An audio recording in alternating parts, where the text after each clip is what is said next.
As we are a company that doesn't really have a marketing department, when we have a product ready for launch to the public, we've almost never had a name ready, and we panic and we start thinking of names.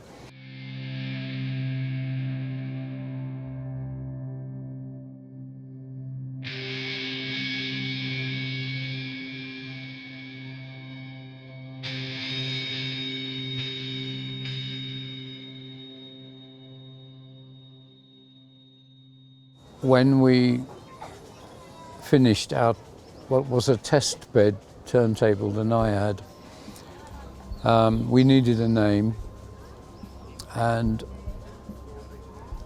one of the most emotional pieces of music for me that happened in my life when I was younger was a piece of music called the Naiads. And my mother was an extremely competent pianist. When I was younger, I didn't know how good she was. Even until she died, I didn't realize quite how good she was. And when we produced the Naiad turntable, we were looking for a name, and I just remembered the only piece of music my mother used to play that I liked as a small child, and it was called the Naiad. And very rarely she'd ask me if I would like to hear her play something. And I didn't. I couldn't normally be bothered. I used to hear the piano all the day when she was teaching, but this one piece of music used to stir my emotions when she played it. So I would always say, please play the Naiads. It also just made me feel happy and sad at how good my mother was as a musician. Maybe that's also what made me grow up critical of music. Even the world's greatest players, and I don't play the piano, I can still suggest that they might have done this bit a little better, or perhaps this bit's a bit untidy, or maybe they've got the crescendos wrong, or something in their playing isn't getting through to me. And I've actually managed to teach a little bit in the classical music area when I know nothing about teaching classical music, but it's about explaining the emotional part to musicians rather than reading the notes.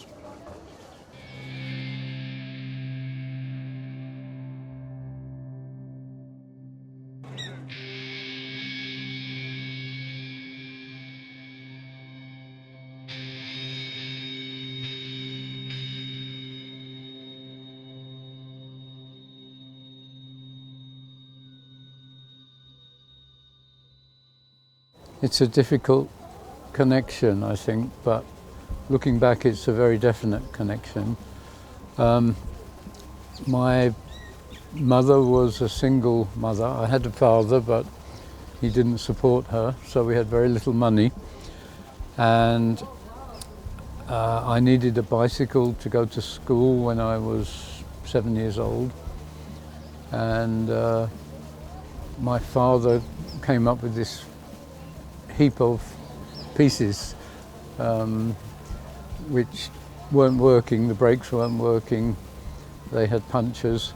I'd already learned how to repair punctures, and I very quickly had to learn how to put the bike together, or I had to walk to school, and that just continued on all my life into motorcycles after bicycles, cars after motorcycles, houses, flats.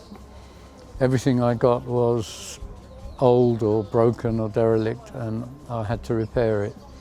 So the same happened when I started with a turntable or a loudspeaker, if you can see the connection.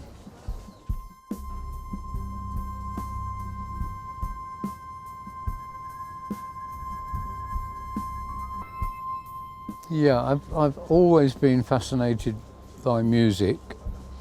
I know when I was between 2 years old and 4 years old, my mother had a lodger, and he had a 78 record player. And it was quite funny, he kept his records wrapped up in old pairs of trousers so they didn't get broken. and that was my first exposure to classical music.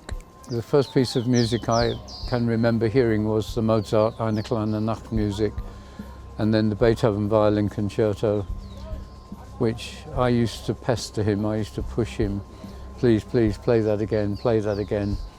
So I've just always had a connection with music. People can listen to music on small transistor radios. We used to listen to music on the Dansette record players. Looking back on it, they were much more simple than modern hi-fi equipment. And the simplicity, I'm sure, preserved some of the emotion in the music. And as soon as amplifiers got more complicated, they started to have tone controls and lots of filters and buttons.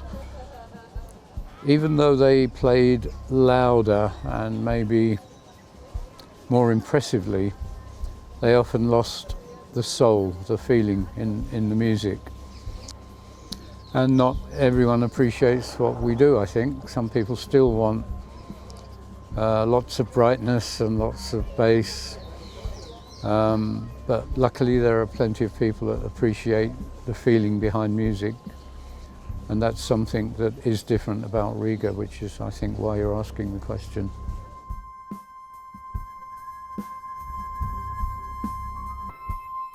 Musicians don't really talk about the mid-range or the bass or the treble or the distortion.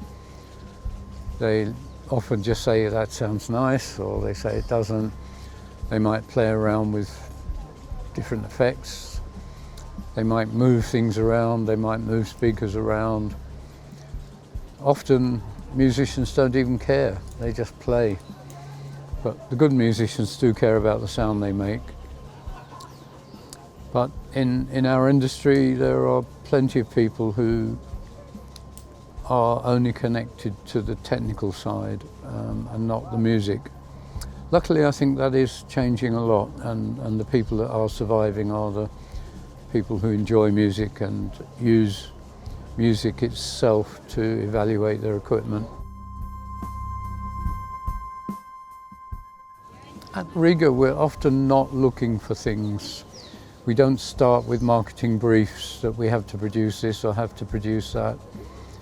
It does happen sometimes, but we have a team of designers, engineering and electronic, and it often just becomes obvious what is the next product that we can produce. But we're always working on things that we can do, we know we can do, we know is the next step to improvement.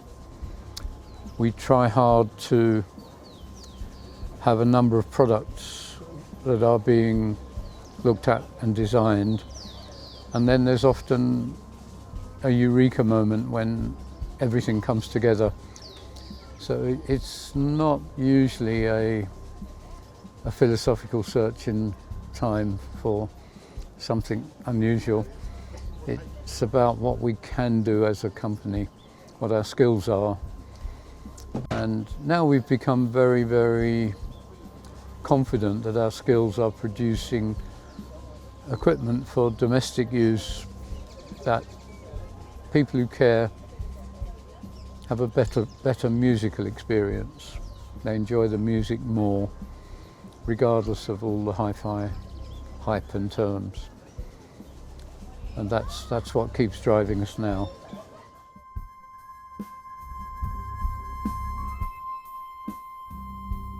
How important is music to people?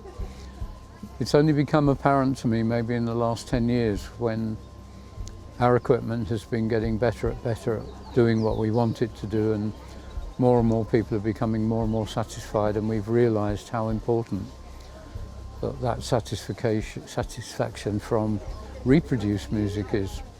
I get a lot of satisfaction from actually playing music, not to myself but with a friend, and maybe I get more from that than listening.